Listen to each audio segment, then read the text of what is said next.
حضرت علی رضی اللہ تعالیٰ عنہ سے روایت ہے، انہوں نے فرمایا رسول اللہ صلی اللہ علیہ وآلہ وسلم نے اپنے بائیں ہاتھ میں ریشم اور دائیں ہاتھ میں سونا لیا، پھر دونوں ہاتھ بلند کر کے فرمایا یہ دونوں چیزیں میری امت کے مردوں پر حرام اور ان کی عورتوں کے لیے حلال ہیں۔ سنن ابن ماجہ حدیث نمبر 3595۔ حضرت علی رضی اللہ تعالیٰ عنہ سے روایت ہے کہ رسول اللہ صلی اللہ علیہ وآلہ وسلم کو ایک حلہ چادروں کا جوڑا ہدیے کے طور پر پیش کیا گیا، جس کا تانا یا بانا ریشم کا بنا ہوا تھا۔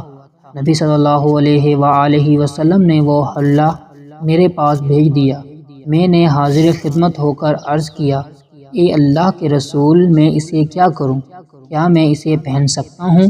آپ نے فرمایا نہیں، اسے فاطمہ کو اوڑھنیاں بنا دے۔ سنن ابن ماجہ حدیث نمبر 3596۔ حضرت عبداللہ بن عمر رضی اللہ تعالیٰ عنہ سے روایت ہے، انہوں نے فرمایا رسول اللہ صلی اللہ علیہ وآلہ وسلم ہمارے پاس گھر سے باہر تشریف لائے۔